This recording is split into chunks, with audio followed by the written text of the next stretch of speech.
Bahkan orang-orang dengan berani-beraninya mengatakan bahwa datuk dia lebih unggul daripada Rasulullah, bahwa datuk dia lebih hebat daripada Rasulullah. Hati-hati saudara, ini akhir zaman saudara. Ini bukan akhir zaman, akhir zaman. Sangat disayangkan saudara, di saat kita terperangkap dengan mereka, di saat kita terhasut oleh mereka, di saat kita terjebak oleh tipu daya mereka, mereka membungkus kepalanya dengan sorban, menyelimuti badannya dengan jubah saudara. Sorbannya sebesar ban Vespa saudara, jubahnya seperti jubah Batman saudara, kitabnya kitab halu saudara, ajarannya ajaran bohong saudara. Akhir zaman banyak bermunculan ulama-ulama abal-abal saudara. Akhir zaman banyak ajaran-ajaran yang aneh saudara. Ajaran-ajaran datuk, bukan ajaran-ajaran Nabi yang mereka ajarkan, ajaran datuk saudara. Orang-orang yang selalu membangga-banggakan datuknya, yang menunjukkan kehebatan datuknya, itu ciri-ciri jahiliyah saudara. Orang-orang yang membangga-banggakan nasabnya, itu adalah ciri-ciri jahiliyah saudara. Rasulullah pernah mengatakan bahwa di akhir zaman nanti umat manusia kembali menjadi jahiliyah saudara. Mau ikut jahiliyah, mau ikut jahiliyah, mau ikut jahiliyah. Mereka setiap hari menceritakan keagungan datuknya, kehebatan datuknya, keistimewaan datuknya, keistimewaan tanah datuknya, dicangkokkan dengan agama supaya membuat kita takjub saudara. Orang-orang seperti ini saja sudah mampu membuat kalian takjub wahai kibin. Bagaimana nanti ketika Dajjal turun, ketika Dajjal bangkit, ketika Dajjal berada di tengah-tengah kita? Mereka bukan cerita nanti Dajjal, bukan cuma cerita. Dia bisa menunjukkan kehebatannya, mengeluarkan air dari tangan kanannya, mengeluarkan emas dari tangan kirinya. Baru orang cerita datuk saja kalian sudah kagum. Bagaimana dengan Dajjal nanti? Ketika ada ulama yang mencela-mencela, yang berbohong, yang menutupi kebohongannya dengan berbagai macam cara, telah berkeliaran di hadapan kita. Ulama su yang menghalalkan yang haram, yang mengharamkan yang halal. Itu sudah terjadi saudara. Di tengah-tengah kita itu ada. Sudah ada zaman sekarang. Hari ini ngomong begini, besok ngomong begitu.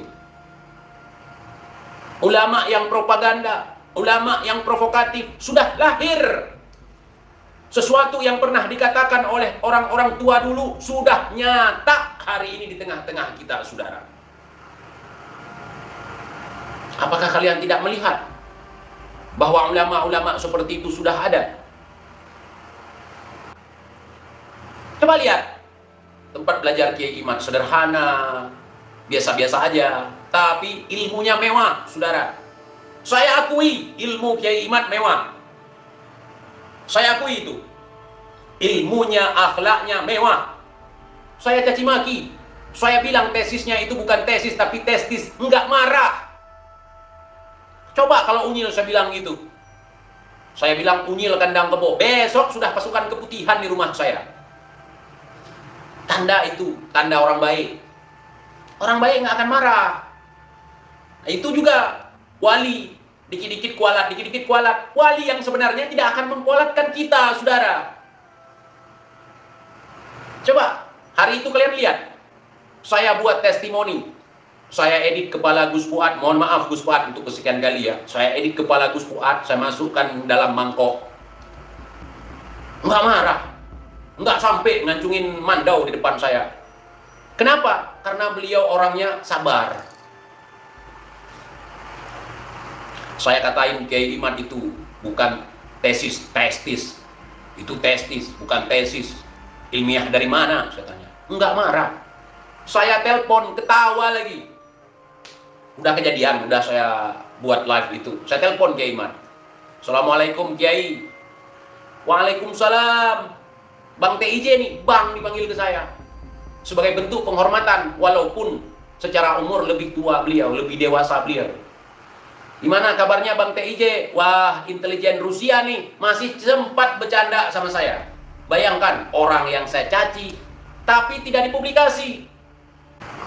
Terus kita dituduh orang sesat, kita dituduh PKI, kita dituduh antek Belanda, antek penjajah. Terus yang antek pejuang siapa? Dia. Sayalah cucu pejuang. Sayalah datuk, sayalah yang berjuang berdarah-darah. 90% orang yang memerdekakan negeri Indonesia Raya merdeka-merdeka ini adalah datuk saya. Ketika kita cari tahu kebenaran, ternyata terbalik, saudara. Terus mereka bilang kita fitnah, saudara. Ini sudah ada orang yang mulai-mulai mengotak-atik pejuang Indonesia. Jasa datuk-datuk kami tidak dituliskan lagi. Padahal dari dulu nggak ada. Ada nggak narasi seperti itu? Hah? 90% pejuang di Indonesia ini yang berdarah-darah, yang merelakan nyawanya, hartanya. Habib, para habaib. Pas kita cari tahu, apa urusan ente? Ngulik-ngulik sejarah. Begitu juga yang terjadi pada Kiai Imad hari ini. Ketika ada orang yang mencoba mengikrarkan dirinya sebagai cucu Nabi, yang membangga-banggakan dirinya sebagai cucu Nabi, di dalam tubuh anak mengalir darah Rasulullah. Terus dicari tahu sama Kiai Imad, dibuat penelitian. Sehingga dalam penelitian yang dia buat itu, ada yang coba untuk membantah. Pembohong itu, cara menandai pembohong. Ketika ada seseorang yang menunjukkan bukti tentang sesuatu yang dia percaya, dia langsung menjas. Sebagai pembohong lah, sebagai pendusta lah, sebagai begal nasab lah, ngamuk-ngamuk lah, provokasi lah, adu domba lah. Itu reaksi daripada kepanikan, saudara. Reaksi daripada kepanikan. Nah, dalam hal ini yang membolehkan tes DNA, beliau ulama, Imam Al-Imamul Akbar.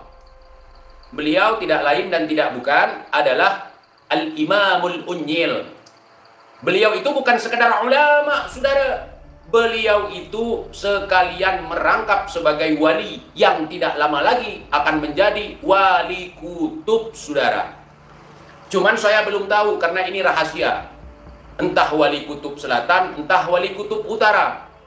Yang jelas wali kutub nggak lama lagi. Saya sudah cukup melihat perilaku kalian selama ini yang tidak pantas untuk dicontoh. Yang tidak pantas nama kalian itu disematkan kepada Rasulullah Sallallahu Alaihi Wasallam. Ya, munafik. Apabila berkata-kata selalu berdusta. Apabila dipercaya berkhianat. Apabila berjanji ingkar. Camkan itu.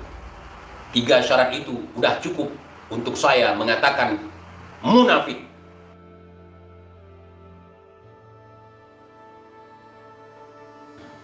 Jadi malam ini kita akan membahas seorang santri teladan, seorang murid teladan, yakni Gus Wafi ya.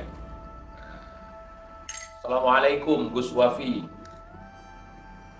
Ana Al-Fagir, Ana merupakan seorang petani dari desa, dari daerah terpencil. Ana tidak pinter, Ana juga bukan seorang santri. Nanti tidak usah di framing, oh orang bodoh bahas nasab, orang bodoh bahas Gus Wafi. Saya ini orang bodoh yang tertarik dengan Gus Wafi. Saya ngefans sama Gus Wafi.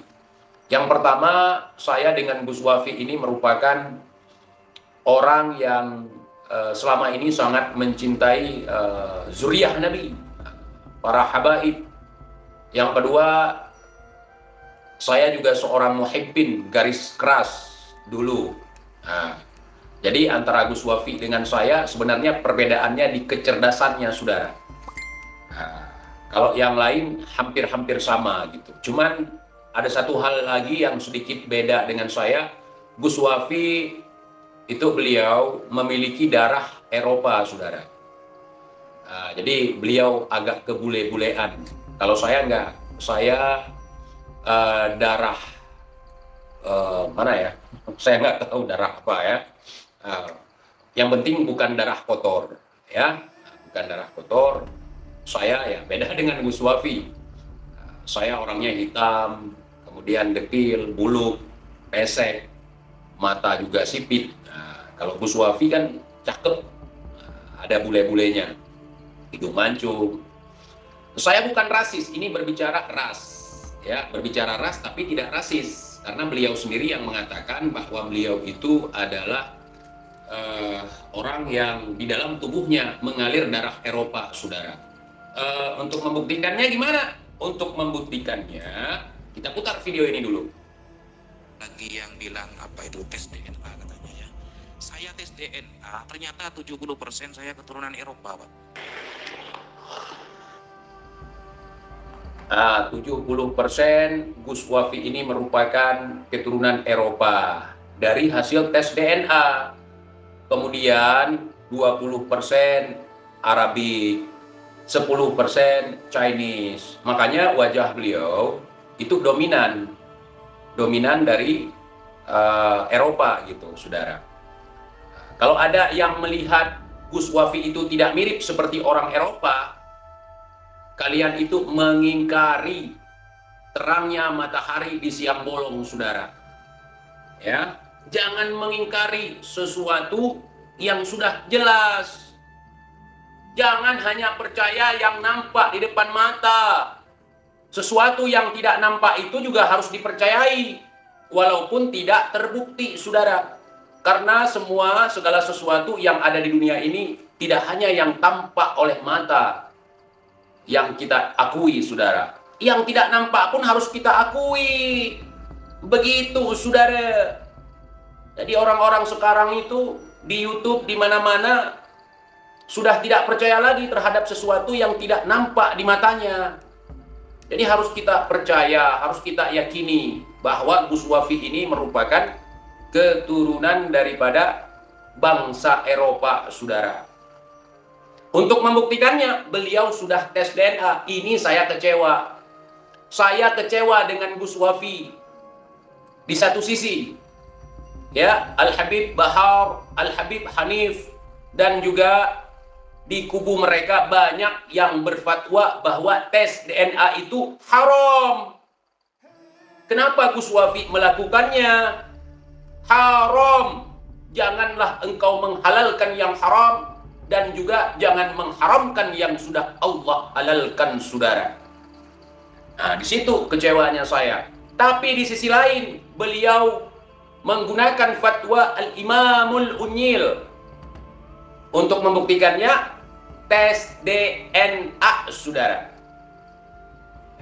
Jadi pongkol-pongkol Quraisy, pongkol-pongkol Eropa itu bisa diketahui dengan tes DNA, saudara. Nah, di sini ada perbedaan di antara ulama. Kita jangan berseteru, saudara. Jangan menghasut, jangan caci maki. Ini merupakan khilaf. Ya, ada ulama yang mengharamkan. Kita lihat dulu ulama siapa. Ada ulama yang membolehkan tes DNA. Kita lihat dulu. Nah, dalam hal ini yang membolehkan tes DNA, beliau ulama Imam Al-Imamul Akbar. Beliau tidak lain dan tidak bukan adalah Al-Imamul Unyil. Beliau itu bukan sekedar ulama, saudara. Beliau itu sekalian merangkap sebagai wali yang tidak lama lagi akan menjadi wali kutub, saudara. Cuman saya belum tahu karena ini rahasia. Entah wali kutub selatan, entah wali kutub utara. Yang jelas wali kutub nggak lama lagi, saudara. Jadi begitu, saudara. Kita melihat perbedaan di antara ulama, kita jangan caci maki, jangan membuli, jangan menghina, jangan menghasut. Begitu, saudara. Ya. Oh, nanti orang-orang mengatakan, kibin-kibin mengatakan, TIJ potong itu video Gus Wafi. Sebenarnya di videonya nggak seperti itu. Lihat saja video secara full dari channel mereka. Dari channel Imam Bongsor, IB. Itu jelas di situ. Gus Wafi mengatakan kalau Gus Wafi itu udah tes DNA, saudara. DNA-nya 70%. Yang bilang apa itu tes DNA katanya ya.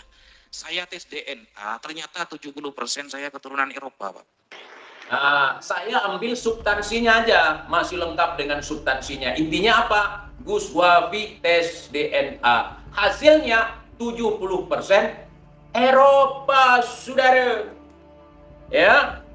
Iya, kalau bilang kibin-kibin bilang potong-potong video, jangan potong-potong video. Enggak boleh, saudara.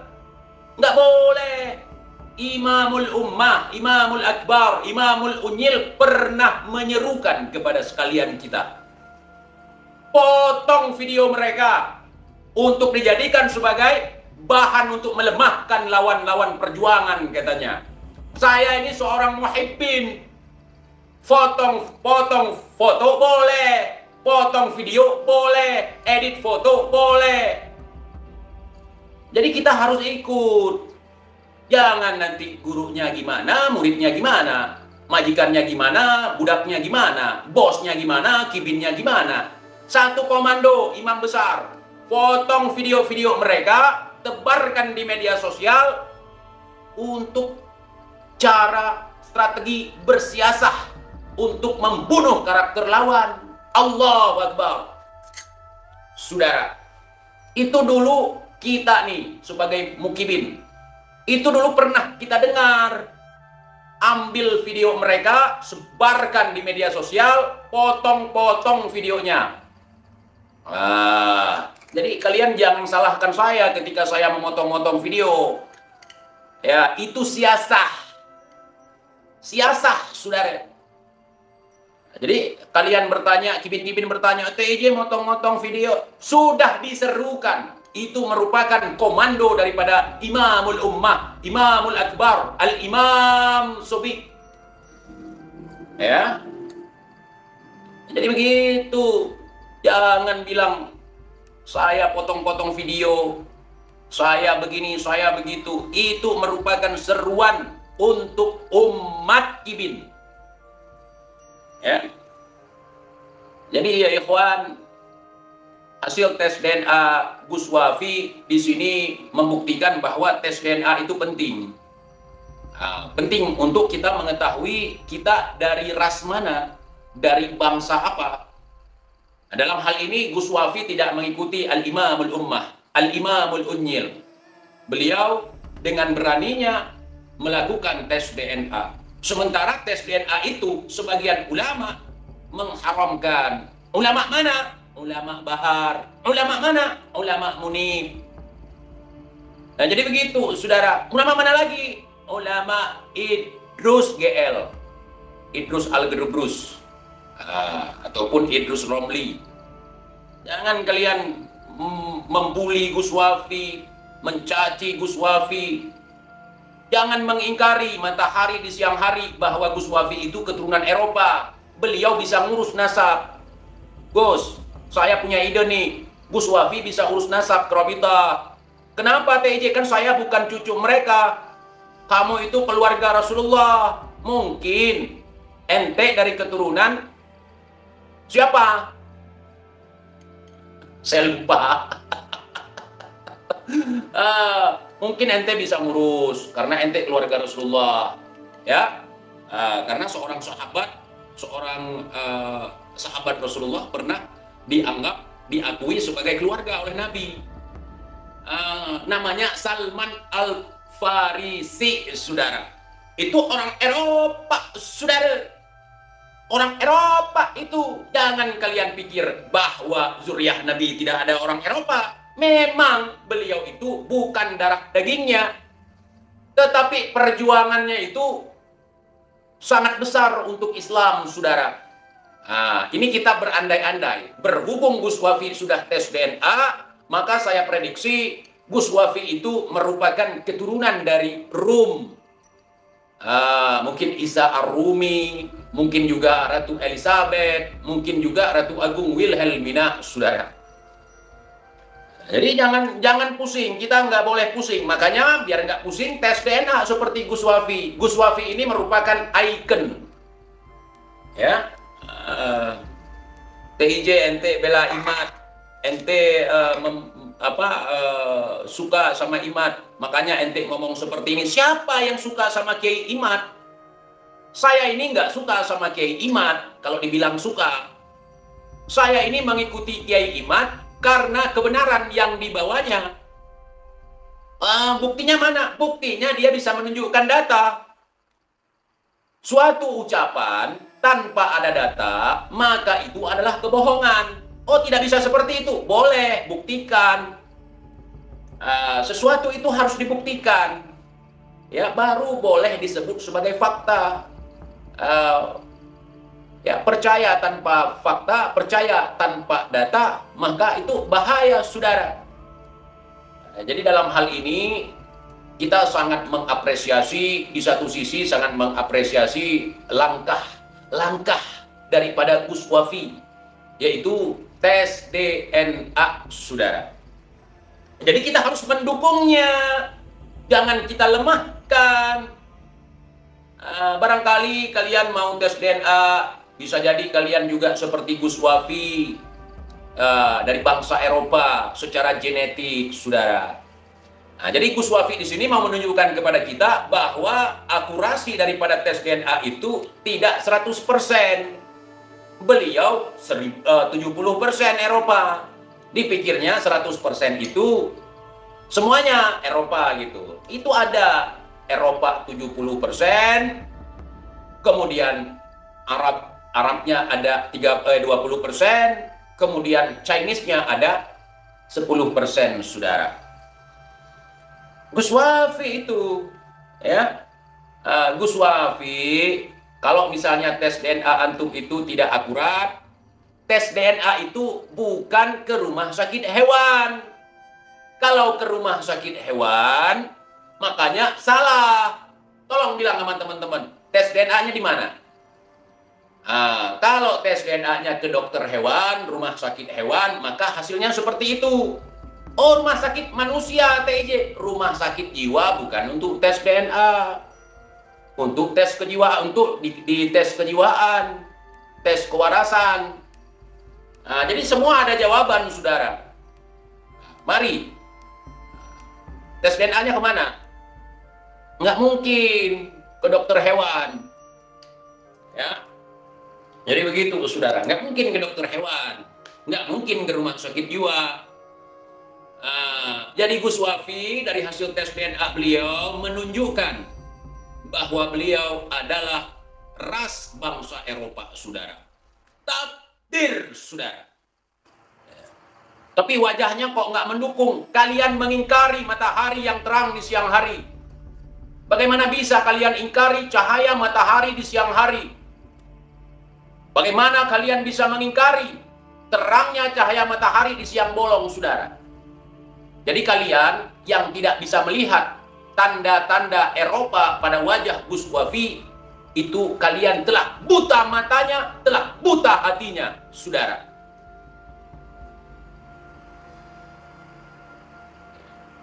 Jangan biarkan hati kita menjadi buta, hati kita menjadi tuli, hati kita tidak bisa melihat kebenaran. Itu penyebabnya karena kalian terlalu banyak memprovokasi, sehingga tidak ada lagi nur, tidak ada lagi cahaya di dalam hati. Saudara, jangan biarkan mata kalian buta.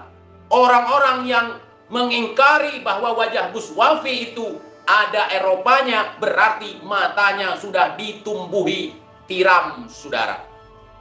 Kalian tahu tiram? Bukan tarim, tiram. Matanya sudah ditumbuhi tiram, saudara. Sehingga matanya sudah tidak terlihat. begitu gagah, tampan, cerdas, mancung, putih, pirang, lengkap sudah. Ya Allah, hamba-Mu yang sangat sempurna itu dibekali juga dengan akal yang waras, sehingga beliau menjadi orang yang cerdas, yang dielu-elukan oleh sebagian kalangan. Berani bilang Gus Wafi, beliau tidak ada darah Eropa. Berani tidak? Berani tidak? Itu dapat saya pastikan bahwa kalian matanya sudah ditumbuhi tiram. Ingat, tiram bukan tarim. Ya, iya. Beliau begitu, saudara. Kita jangan membuli. Mentang-mentang kita tidak bisa melihat, terus kita ingkari. Padahal mata kita tidak mampu menjangkau. Dengan mata apa? Dengan mata batin, saudara. Kita melihat wajah Gus Wafi yang ke Eropa-Eropaan itu harus dengan mata batin, saudara. Ya, dengan mata batin, saudara. Kalau tidak percaya, minta hasil tes DNA beliau. Ya, saya tahu beliau mau mengatakan seandainya saya tes DNA, tingkat akurasinya nggak benar. Makanya saya kalau tes DNA pasti saya 70% Eropa. Nah, gitu maunya sebenarnya. Ya, paham ya? Paham. Terus kenapa TIJ ente goreng-goreng? Itu Gurunda menyerukan kepada kita untuk menggoreng. Terus kenapa videonya dipotong? Karena Gurunda dulu pernah mengatakan, potong video-video mereka yang menyebutkan kehebatan mereka, yang menyebutkan bahwa mereka ini orang-orang yang cerdas, orang-orang yang berpendidikan. Buang bagian pendidikannya. Saya mengikuti imam besar. Ya, saya mengikuti imam besar. Jadi jangan sok-sokan kalian merasa lebih mukibin dari mukibin. Ini lebih mukibin dari mukibin dulu. Tetapi ilmunya saya pakai seperti kata Kiai Imad.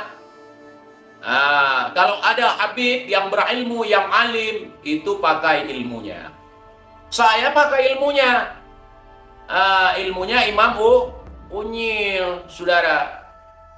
Jadi begitu, saya potong videonya, tapi saya tidak membuang substansinya. Jadi begitu. Apa yang dikatakan oleh Imam Unyil, saya ikuti, saudara. Saya ikuti. Ya, ketika saya menyebutkan nama lawan gitu. Menyebutkan nama lawan, saya nggak pakai lengkapnya. Misalnya si Bahar, nggak pakai Habibnya. Untuk apa? Untuk membunuh karakter bahwa dia di mata kita tidak ada apa-apanya. Jadi saya pakai ilmu itu. Ya, iya saudara. Jadi untuk lawan-lawan kita harus seperti itu, seruan imam. Terus Kiai Imad, kenapa lu suka sama Kiai Imad? Saya bukan suka, sekali lagi. Saya mengikuti kebenaran yang disampaikan oleh Kiai Imad. Kalau ada kebenaran, jangan tinggalkan kebenaran itu, tapi tinggalkan sesuatu yang jahil. Sesuatu yang jahlul, bahlul.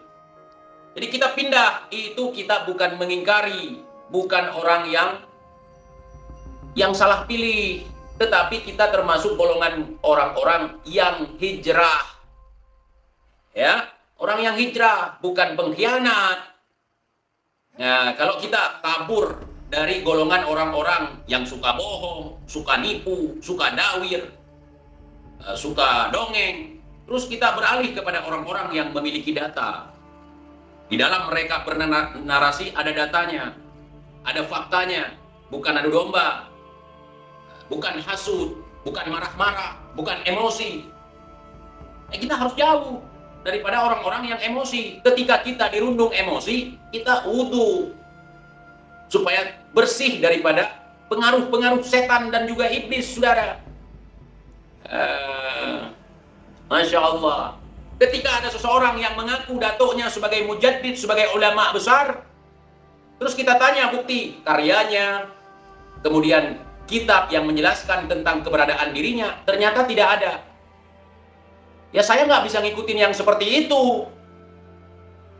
Saya ikutin yang ada-ada aja. Yang nggak ada, yang ngapain diikutin. Tapi ada TIJ, mana? Belum ditemukan. Kalau belum ditemukan nanti, kalau udah ditemukan. Saya balik lagi kalau udah ditemukan. Kalau belum ditemukan jangan dibahas dulu. Kalau belum ditemukan sama dengan tidak ada. Ada tapi belum ditemukan. Gimana kita tahu ada kalau belum ditemukan? Nah, itu yang membuat saya keluar daripada golongan orang-orang bahlul. Menunggu sesuatu yang tidak ada dengan doktrin bahwa sesuatu yang belum ditemukan bukan berarti tidak ada. Terus ada mana belum ditemukan, saudara. Nah, jadi saya tidak mau ikut golongan seperti itu. Ya, sampai H-1 kiamat itu tidak akan ditemukan karena memang tidak ada. Kalau tidak ada gimana mau ditemukan? Nah, kalian nyari ketiak ular, terus kalian bilang ke orang, kita lagi nyariin ketiak ular. Kalian percaya? Saya nggak percaya kalau ular ada ketiak. Kamu tidak percaya, kamu mengingkari terangnya sinar matahari di siang hari. Terus mana kalau ada? Belum ditemukan. Nah, kalau belum ditemukan kok nggak ada? Ya memang belum ditemukan nggak ada. Kalau udah ditemukan kan ada. Terus gimana nih? Kamu tahu dari mana ketiak ular itu ada? Itu Datuk Ana dulu yang mengatakan bahwa ketiak ular itu ada, silau bercahaya. Terus ente mau ngingkarinya? Saya kalau nggak ada nggak percaya. Ada, tapi belum ditemukan. Kamu orang fasik, kamu nggak akan paham bahasa yang seperti ini. Memang nggak mau paham pun saya. Ya, nggak mau saya memahami hal-hal yang membuat ruwet. Karena beragama tidak ruwet.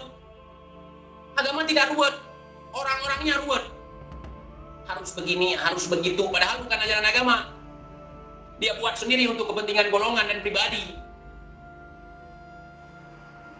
Akal jangan hilang. Nanti jadi 1 second kalian. Nanti jadi si Abu Bakar kalian. Tiduran, ada datang, dicoret-coret mukanya, dicoret-coret mobilnya. Nah, wali. Enak kan? Enak. Jadi kalau ada keanehan seperti itu, orang nggak boleh bilang. Dia bukan wali, nggak boleh nanti kualat. Karena sudah ada emblem wali. Sudah ditempelin emblem wali. Kalau dia berak sembarangan, nggak boleh jijik, wali, jilat. Makan tuh tai wali.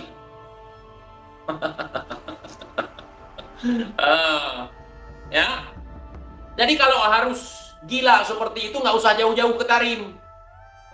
Nggak usah jauh-jauh ke Tarim. Di Aceh banyak. Ini kalau mau kalian wali seperti itu, datanglah ke Aceh. Saya jamin ada. Itu di Banda Aceh rumah sakit jiwa itu penuh udah. Kalau mau ambil satu. Kalau dikasih sama keluarganya. Ya, ambil satu. Banyak tuh. Untuk yang di Aceh juga yang percaya wali itu, mereka wali. Terus saya ini berdosa sekali karena nggak percaya wali. Coba. Di Aceh ini ada nggak wali yang gila? Nggak ada. Dari zaman dulu kalian putar sampai zaman sekarang nggak ada wali orang gila. Nggak ada wali orang gila. Ini orang gila dijadikan wali, diagung-agungkan. Kita nggak percaya, kita diserang. Karena nggak percaya wali. Kalau Wafi saya percaya. Wafi itu keturunan Eropa, 70% gennya dari Europe, dari Eropa. Masya Allah, luar biasa sekali beliau. Mungkin beliau keturunan Ratu Elizabeth. Dapat dilihat, saudara. Matanya biru. Kalau nggak percaya coba, Gus Wafi kalau ketemu saya matanya pasti biru. Karena saya bisa melihat. Kalau kalian nggak bisa. Saya melihatnya dengan mata batin, saudara. Coba tanya sama Gus Wafi. Nanti kalau ketemu saya matanya pasti biru. Menandakan bahwa beliau genetiknya Eropa, saudara. 70%, saudara. 20%-nya Arabik. 10%-nya Chinese. Jadi beliau kalau mau jadi Habib boleh. Ada darah Eropanya. Darah Arabnya. Darah Eropanya juga ada. Karena ada Habib yang Eropa. Zuriyah Nabi dari Eropa. Bukan orang sembarangan. Ratu Elizabeth. Kalau nggak salah Ratu Elizabeth V itu. Siapa yang bilang? Ulama, bukan saya. Ulama itu mengakui tentang Ratu Wilhelmina itu, Ratu Elizabeth itu sebagai Aduh, saya kayak Utsman bin Yahya ngingat Ratu Wilhelmina mulu. Ratu Elizabeth itu keturunan Nabi. Siapa yang bilang dan percaya? Itu Syekh Ali Jum'ah, bukan orang sembarangan. Bukan level saya untuk membahas beliau. Kalian tidak percaya ulama? Katanya siap mati demi ulama. Itu Syekh Ali Jum'ah mengatakan bahwa Ratu Elizabeth itu merupakan keturunan daripada Rasulullah Shallallahu Alaihi Wasallam. Beliau itu Bani Hashim, saudara. Bani Hashim. Siapa itu Syekh Ali Jum'ah? Siapa itu Syekh Ali Jum'ah? Itu ulama yang mengisbat nasab Ba'alwi. Saudara, bukan orang sembarangan. Ya. Iya. Jadi, Masya Allah, Gus Wafi ini merupakan salah seorang keturunan dari Eropa yang datang ke Indonesia untuk menyebarkan ajaran Islam, saudara. Ya. Ya kan? Iya. Kalau kalian tidak bisa melihat, maka saya yang ngasih tahu. Beliau udah menunjukkan bukti daripada tes DNA ya dari beliau. Jadi begitu, saudara. Itu sangat ilmiah, saudara. Tidak bisa terbantahkan. Yang ngomong Gus Wafi. Karena setiap omongan Gus Wafi itu ilmiah. Ilmiah. Jadi ketika beliau ngomong, Kiai Imad minta bukti kitab sejaman yang menunjukkan Al-Imamul Ubaidillah sebagai cucu Ahmad, Al-Imam Ahmad. Jadi beliau juga bertanya, jadi bukti kitab sejaman tentang keberadaan Sayyidina Hasan dan Husain. Beliau sangat ilmiah sekali ketika bertanya seperti itu. Leminho. Oh, itu tanya sama yang di Pekalongan. Nah, itu saya nggak paham. Karena beliau guru ngaji, selain ngaji, mengajar ngaji kepada kibin, juga ngajar ngaji kepada jin. Ya. Ya. Selain ngajar ngaji kepada kibin, ngajar ngaji juga kepada jin. Itu tanya aja, orang-orang Cina yang keturunan Rasulullah itu, sampai orang Cina yang bin Yahya pun ada. Nah, semua bin Yahya sekarang. Nah, terus Gus Wafi bilang, kalau yang asli itu ada cap badaknya. Salah. Kalau yang asli itu ada budaknya. Itu salah, Gus. Nah, Gus Wafi mengatakan Kiai Imad itu ngaku-ngaku asli. Karena ada cap badaknya. Itu jangan. Itu produk orang. Nah, yang asli ada budaknya, saudara. Ya. Jadi begitu, saudara. Karena cucu Nabi di Indonesia ini banyak sekali. Wage Rudolf Supratman, Habib itu. Habib. Saya baru tahu. Coba buka aja, googling di internet. Al-Habib Wage Rudolf Supratman, pencipta lagu Indonesia Raya. Sudah paham kira-kira? Sudah paham? Paham. Kalian jangan bersuudzon. Kalau dibilang keturunan Eropa, ya keturunan Eropa. Kita harus husnudzon. Jangan su'ul adab kepada Gus Wafi. Ya, apapun yang beliau katakan kita harus percaya. Kalau nggak percaya nanti nggak dapat syafaat. Nggak dapat syafaat nanti di yaumil qiyamah. Ini kasihan saya sama teman-teman yang mengedit ceramahnya si Rifki sama Gus Wafi yang mengatakan limited edition nih. Emang elu mata belok, hidung pesek, muka pipi tembem, perut buncit, pendek. Terus disandingkan dengan video Gus Wafi. Dia buta mata dan buta hati, nggak bisa melihat Gus Wafi itu sebagai orang Eropa, saudara. Dia itu orang Eropa, bukan celengan Semar. Ya. Dan Eropa itu 70%, saudara. 70% hanya orang-orang yang mengingkari terangnya cahaya matahari di siang bolong yang mengatakan bahwa Gus Wafi bentukannya seperti celengan Semar. Adonannya beda, saudara. Ya, adonannya beda. Jangan sembarangan, saudara. Jadi mari. Yang lain kapan? Gus Wafi sudah tes DNA. DNA-nya 70% Eropa. Ya. Jadi jangan heran. Begitu. Kalau beliau mendukung Belanda, kenapa? Beliau mendukung kabilahnya sendiri. Itu mendukung kabilah sendiri. Wajib hukumnya, saudara. Kalau Bahar tes urin, selain tes urin, tes kejiwaan juga kalau Bahar. Seseorang yang dikit-dikit ngamuk, itu terindikasi ada gejala-gejala psikopat, saudara. Psikopat. Tes aja ke psikiater. Kalau Bahar itu nggak perlu tes DNA. Walaupun dia tidak mengharamkan tes DNA, dia mengharamkan kan? Walaupun dia nggak mengharamkan, itu dia perlu ke psikiater, tes kejiwaan. Karena orang dikit-dikit marah, dikit-dikit ngamuk, sampai mengatakan leluhurnya iblis, itu butuh penanganan khusus. Yakni penanganan khusus itu adalah dari psikiater. Jadi kalau orang yang waras, walaupun dia bukan seorang kiai, bukan seorang alim, bukan seorang ulama, tidak mungkin baca kitab dari kiri ke kanan kalau kitab Arab. Jadi beliau butuh penanganan dari psikiater. Gitu. Ya. Jadi tingkat imajinasinya tinggi, jadinya halu. Buktinya motong rumput aja, rumputnya tidak putus satupun. Tetapi beliau asik sendiri potong rumput. Padahal rumputnya tidak putus, saudara.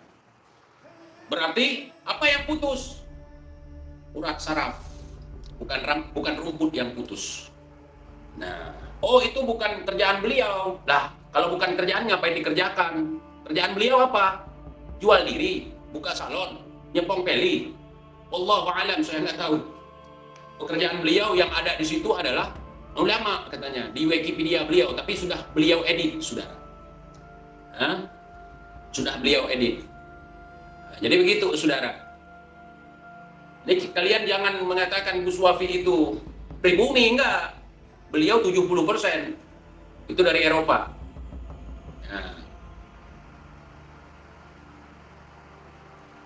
Siapa yang mengatakan seperti itu TIJ, ente fitnah? Beliau sendiri yang mengatakan. Sebentar saya putar lagi. Bagi yang bilang apa itu tes DNA katanya ya. Saya tes DNA, ternyata 70% saya keturunan Eropa, Pak. Bagi yang bilang apa itu tes DNA katanya ya. Saya tes DNA, ternyata 70% saya keturunan Eropa, Pak. Barang siapa yang mengingkari bahwa Gus Wafi adalah keturunan Eropa dengan wajah yang mencerminkan sebagai orang Eropa, sama dengan ente mengingkari terangnya cahaya matahari di siang bolong, saudara. Hanya orang-orang yang buta hatinya, buta matanya, yang tidak percaya kalau Gus Wafi keturunan Eropa, saudara.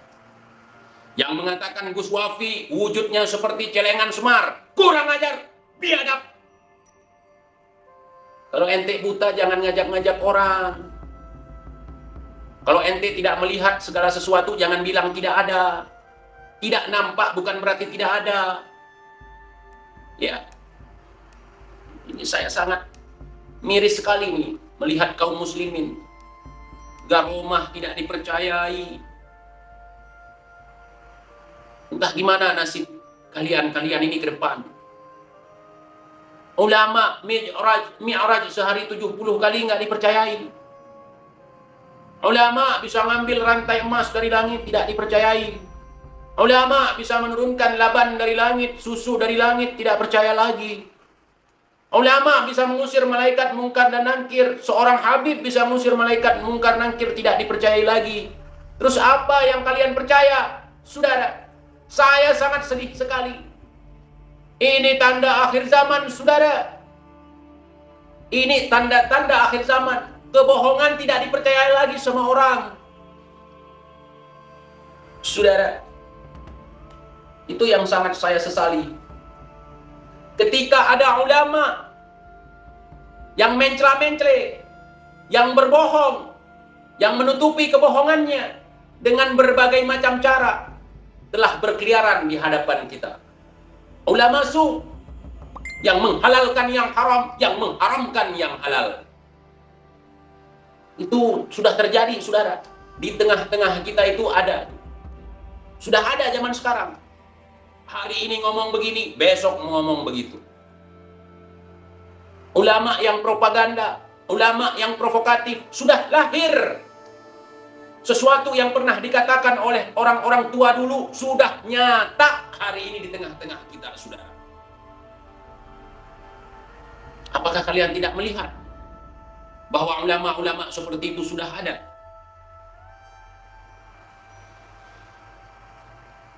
Bahkan orang-orang dengan berani-beraninya mengatakan bahwa datuk dia lebih unggul daripada Rasulullah. Bahwa datuk dia lebih hebat daripada Rasulullah. Hati-hati, saudara. Ini akhir zaman, saudara. Ini bukan akhir zaman. Akhir zaman.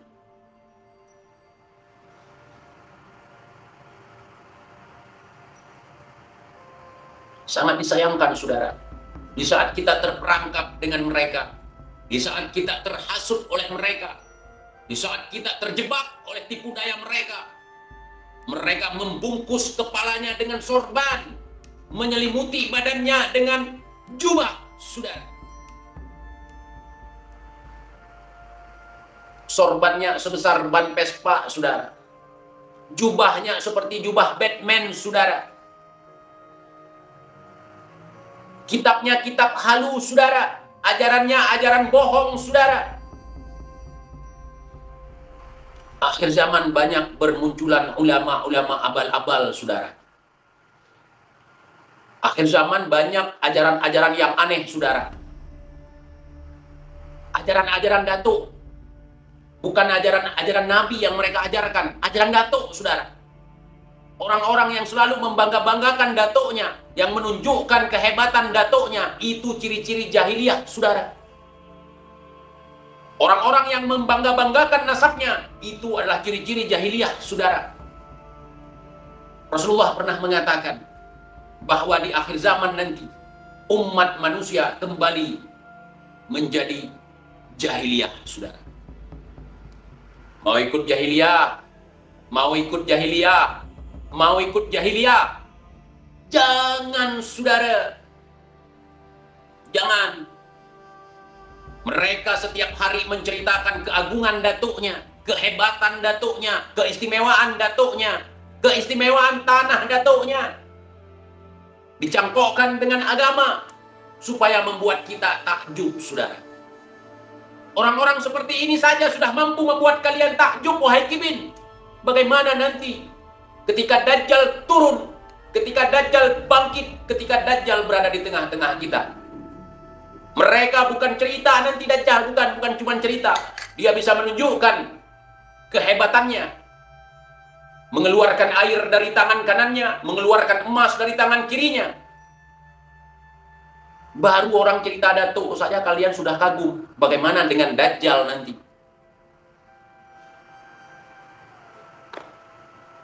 Ketika kita diajarkan bagaimana berdoa, meminta kepada selain Allah, saudara.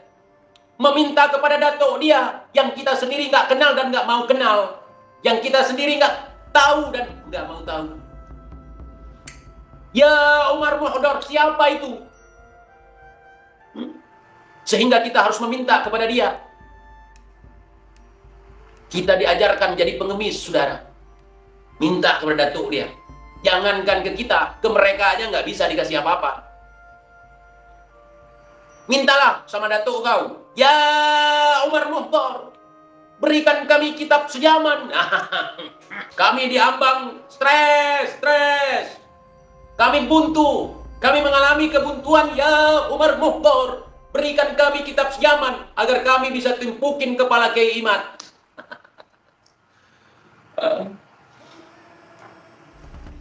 Agak lain memang ajarannya kan? Agak lain. Terus kita dituduh orang sesat, kita dituduh PKI, kita dituduh antek Belanda, antek penjajah. Terus yang antek pejuang siapa? Dia. Sayalah cucu pejuang. Sayalah datuk, sayalah yang berjuang berdarah-darah. 90% orang yang memerdekakan negeri Indonesia Raya merdeka-merdeka ini adalah datuk saya. Ketika kita cari tahu kebenaran, ternyata terbalik, saudara. Terus mereka bilang kita fitnah, saudara. Ini sudah ada orang yang mulai-mulai mengotak-atik pejuang Indonesia. Jasa datuk-datuk kami tidak dituliskan lagi. Padahal dari dulu nggak ada. Ada nggak narasi seperti itu? Hah? 90% pejuang di Indonesia ini yang berdarah-darah, yang merelakan nyawanya, hartanya. Habib, para habaib. Pas kita cari tahu, apa urusan ente? Ngulik-ngulik sejarah. Begitu juga yang terjadi pada Kiai Imad hari ini. Ketika ada orang yang mencoba mengikrarkan dirinya sebagai cucu Nabi, yang membangga-banggakan dirinya sebagai cucu Nabi, di dalam tubuh anak mengalir darah Rasulullah. Terus dicari tahu sama Kiai Imad, dibuat penelitian. Sehingga dalam penelitian yang dia buat itu, ada yang coba untuk membantah. Pembohong itu, cara menandai pembohong. Ketika ada seseorang yang menunjukkan bukti tentang sesuatu yang dia percaya, dia langsung menjas. Sebagai pembohong lah, sebagai pendusta lah, sebagai begal nasab lah, ngamuk-ngamuk lah, provokasi lah, adu domba lah. Itu reaksi daripada kepanikan, saudara. Reaksi daripada kepanikan. Ya, sok tahu, betul bang. Hal yang seperti itu sok tahu. Ketika ditanya bukti, nggak tahu. Nyari orang. Gus Wafi, Gus Zaini, tolong. Gus Rumel, tolong. Yang ngaku orang lain. Ketika sudah tersudutkan, ketika sudah kepepet, tolong. Ya akhirnya tumpang tindih narasi mereka, bantahan mereka. Yang pertama, katanya bahwa isu nasab ini cuma ramai di sosial media. Kemudian buat lagi narasi sendiri, bantah sendiri omongannya. Gerakan anti Habib yang bertebaran di mana-mana. Ingat, isu nasab hanya ramai di media sosial. Terus dia bilang, gerakan anti Habaib sudah bertebaran di mana-mana. Berarti bukan di media sosial aja dong. Konsisten dong. Ya. Konsisten. Mereka nggak konsisten, saudara. Terus mereka bilang, untuk apa kitab sejaman? Ulama dunia sudah sepakat bahwa nasab Alwi itu sahih. Bagaimana kita tahu sahih? Ijma' ulama, saudara. Kalau ijma' ulama, kenapa lu suruh cari kitab sejaman sama Gus Rumel? Bilang aja sama Gus Rumel, tenang Gus, nggak apa-apa, nggak usah cari kitab zaman. Memang itu kalau kita udah ijma' ulama, udah sahih itu. Ngapain suruh cari kitab sejaman? Terus kenapa si Muhdor nantang Kiai Imad dengan kitabnya itu yang katanya abad keempat? Kan sudah sahih ya, ijma' ulama. Jadi itu yang membuat kita bingung. Kalau udah sahih, ijma' ulama udah sahih ya, jangan koar-koar. Jadi sebagai orang yang seperti saya, al-fakir, orang yang bodoh tetapi mau belajar, ya nampak janggal sekali itu. Gus Rumel ke Irak, dari Irak ke Maroko, dari Maroko ke Mesir. Ngapain? Buat apa? Dianya sendiri nggak percaya, sudah mulai ragu, sudah mulai goyang. Ketika sudah Gus Rumel kemana-mana, Gus Rumel nggak apa-apa, asik aja dia, punya tiket gratis ya kan, ada sponsornya. Gus Rumel udah pulang, gimana Gus? Udah ketemu? Ini ada kitab obat nih, abad kelima. Itu aja lah kita paparkan ya. Di situ ada tulisan ini nggak yang menuliskan moyang kami? Nggak ada, ini kitab obat. Kitab obat, manuskrip buat apa? Yang ditanya bukan obat sama Kiai Imad. Alah, ente. Ya, Gus Rumel, keren judulnya. Gus Rumel sudah menemukan kitab sejaman. Pas dibuka, memang kitab sejaman. Tapi bukan seperti yang ditanyakan oleh Kiai Imad. Nggak habis pikri saya sama kalian. Ya kan? Iya, tempat belajar mewah. Tapi isinya kambing. Maaf. Ya, isinya kambing, tempat belajarnya mewah. Coba lihat. Tempat belajar Kiai Imad sederhana, biasa-biasa aja, tapi ilmunya mewah, Saudara. Saya akui ilmu Kiai Imad mewah. Saya akui itu. Ilmunya, akhlaknya mewah. Saya caci maki. Saya bilang tesisnya itu bukan tesis tapi testis. Enggak marah. Coba kalau unyil saya bilang gitu. Saya bilang unyil kandang kebo. Besok sudah pasukan keputihan di rumah saya. Tanda itu, tanda orang baik. Orang baik nggak akan marah. Itu juga wali. Dikit-dikit kualat, dikit-dikit kualat. Wali yang sebenarnya tidak akan mengkualatkan kita, Saudara. Coba, hari itu kalian lihat. Saya buat testimoni. Saya edit kepala Gus Fuad. Mohon maaf Gus Fuad untuk kesekian kali ya. Saya edit kepala Gus Fuad. Saya masukkan dalam mangkok bakso. Enggak marah. Enggak sampai ngancungin mandau di depan saya. Kenapa? Karena beliau orangnya sabar. Saya katain Kiai Imad itu bukan tesis, testis. Itu testis, bukan tesis. Ilmiah dari mana? Saya tanya. Enggak marah. Saya telepon, ketawa lagi. Udah kejadian, udah saya buat live itu. Saya telepon Kiai Imad. Assalamualaikum Kiai. Waalaikumsalam. Bang TIJ nih, Bang dipanggil ke saya. Sebagai bentuk penghormatan, walaupun secara umur lebih tua beliau, lebih dewasa beliau. Gimana kabarnya Bang TIJ? Wah, intelijen Rusia nih masih sempat bercanda sama saya. Bayangkan orang yang saya caci, tapi tidak dipublikasi. Kalau Imam Unyil, nanti begitu banyak orang-orang yang nggak simpati sama beliau lagi, buat acara sendiri. Acara sendiri gimana? Nanti ada kibin satu yang pura-pura nangis. Maafkan saya, Abimana. Selama ini saya sering menghujat antum. Hari ini ketemu dengan antum langsung. Ana sadar, Bib.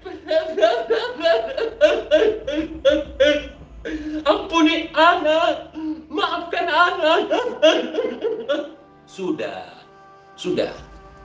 Ya, yang namanya juga manusia. Ya, kapan dia marah, kapan dia benci, kapan dia sadar. Udah.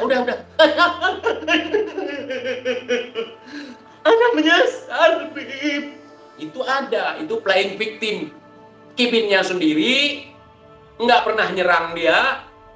Seolah-olah di situ dia yang selama ini nyerang. Coba bikin video itu TIJ. TIJ nangis-nangis seperti itu, coba. Kalau misalnya kibin kalian, kita nggak percaya. Coba TIJ bikin. Sampai nangis berseduh-seduh hampir ketelan mic. Itu drama, Saudara. Ya, walaupun kita bukan sutradara, kita sebagai penonton, kita tahu yang namanya jump scare. Ya, kita tahu itu kapan jump scare-nya. Ini jump scare-nya nggak cocok. Ya. Bikin TIJ kayak gitu. TIJ nangis-nangis bersimpuh air mata. Hah? Coba bikin. Ada yang dulu sering menghujat antum. Coba.